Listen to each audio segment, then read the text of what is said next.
Salutations à vous dans notre méditation. Notre Dieu est merveilleux.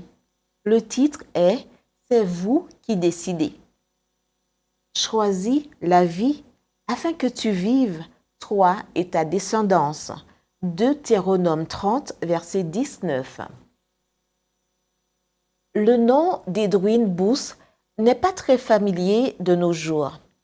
Mais pendant une bonne partie du 19e siècle, cet acteur américain fut célèbre, non seulement aux États-Unis, mais aussi en Europe, surtout pour sa manière magistrale de jouer Hamlet, l'œuvre bien connue de William Shakespeare.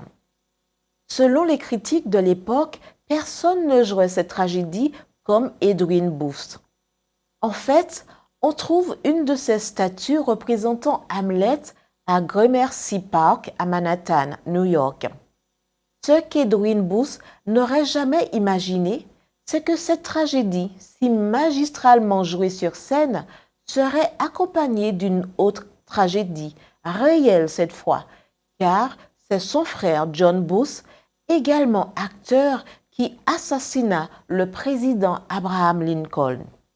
L'impact de cet événement fut si dur pour Edwin que, selon Paul Orend, en cette nuit fatidique d'avril 1865, il y eut en fait deux assassinats, celui de Lincoln et celui de la carrière d'Edwin.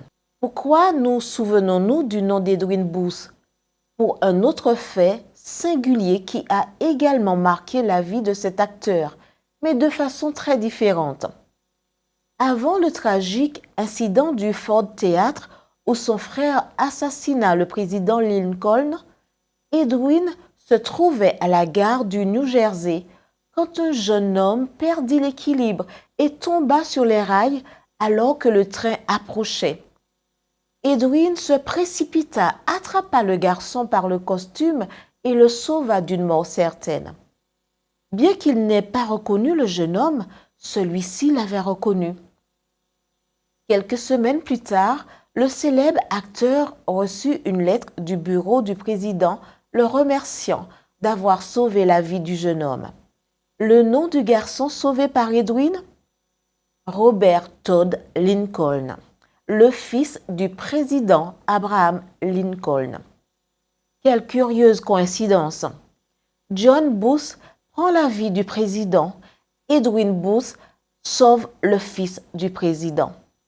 L'un choisit la mort, l'autre la vie. Étrange, n'est-ce pas? Mais ce n'est pas un cas unique.